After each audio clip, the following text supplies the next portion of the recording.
Excellencies, Secretary General, ladies and gentlemen, I warmly welcome you at the 49th meeting of the Council of Ministers of Foreign Affairs in my capacity as the Chair in office. Taking this opportunity, I would like to thank the Permanent International Secretariat of BISEC under the able leadership of His Excellency Lazar Komanescu for their continuous support to the Armenian Chair in office throughout our tenure. During the past semester, under the slogan of the Armenian chairmanship in office, the triad of engagement, outreach, resilience, we have done our best to emphasize the importance of the effective realization of the core BISEC statutory objectives. In the face of evolving challenges, we spared no effort to promote constructive and inclusive dialogue and strengthen economic and cultural ties between the countries of the BISEC region. We supported open political dialogue and exchange of best practices as a way to advance equitable regional cooperation for sustainable development of the BISEC member states and better livelihoods of their populations. During this term, about 30 meetings of the subsidiary bodies have been convened. As a country coordinator of the BISEC working groups on culture and information and communication technologies, and incoming coordinator of the BISEC working groups on cooperation in tourism, Armenia has consistently promoted result-oriented cooperation among the member states in these fields. In spite of all challenges and disagreements that BISEC member states may harbor, we strived towards the resumption of active dialogue almost in all areas of our shared interests. We should also register a number of achievements important for the functioning of this organization. BISEC member states have been able to agree on the budget of the organization for the financial year 2025. The 2025 BISEC budget is complemented with an agreed amendment to the regulations for the staff. The steering committee of the Project Development Fund is expected to examine a new project, thus consolidating the BISEC project activities.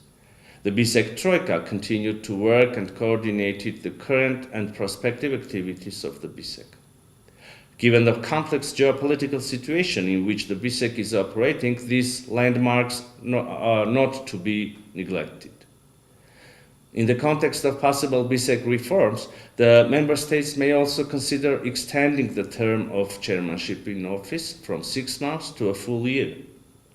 In the current circumstances, it would suffice to convene a meeting of the Council of the Ministers of Foreign Affairs once a year with more practical and result-oriented discussions.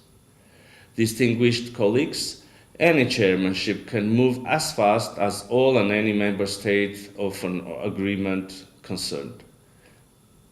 The BISEC region is ravaged by an ongoing war and numerous conflicts and disagreements.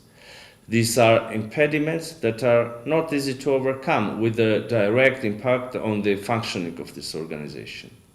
Armenia, as a chair, felt it firsthand as we came to a point when we encountered difficulties even with adoption of an agenda for a meeting. It is obvious that the BISEC region needs peace, which should be at least manifested through the absence of active military hostilities, lasting ceasefires, and active efforts to de-escalate. The government of Armenia is determined to continue its efforts to reach the desired goals of peace, security, stability, and cooperation. Continuous and sincere dialogue, revitalizing trade and economic ties, as well as ensuring inclusiveness in regional initiatives and projects, are essential prerequisites for overcoming existing contradictions and achieving better cooperation, development, and prosperity of our countries. Against the backdrop of the fragile geopolitical situation, we more than ever need to shape a way to better economic connectivity, which will allow us to establish pragmatic trade arrangements built on shared interests in various fields, such as energy, transport, and trade. We need, furthermore, to enhance intercultural and people-to-people exchanges. Driven by the firm belief that regional dialogue is key to establishing mutually beneficial collaboration, the government of Armenia has introduced the Crossroad of Peace initiative. guided by the vision of inclusiveness and equitable use of regional infrastructure and building a prosperous future for all interested parties. This project aims at development of communications between the countries of the region with full respect for the state sovereignty and territorial integrity and principles of equality and reciprocity. You are most probably aware of the recent discussions in this regard in our immediate neighborhood.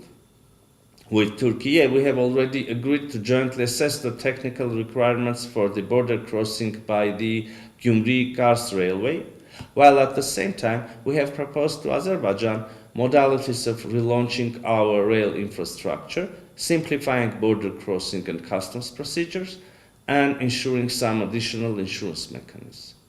By placing a significant emphasis on building mutual trust and possible enhanced connectivity as the foundation for peace, the Crossroads of Peace project has the potential to foster regional cooperation on multiple fronts. It could efficiently link the Gulf, the Black Sea, and the Caspian Sea, thus significantly contributing to the integration of our region into global transport chains and bringing enormous benefits to all countries of our region. The project has already received positive reactions from numerous international partners, and we will continue our efforts to consolidate further support towards its implementation. Dear colleagues, open borders, unconstrained, free, and inclusive regional economic cooperation are the key objectives of this organization. Armenia is committed to constructive and efficient cooperation within the BISEC to advance peace and stability in the Black Sea region and beyond. We wish success to Azerbaijan as the incoming chair. I thank you.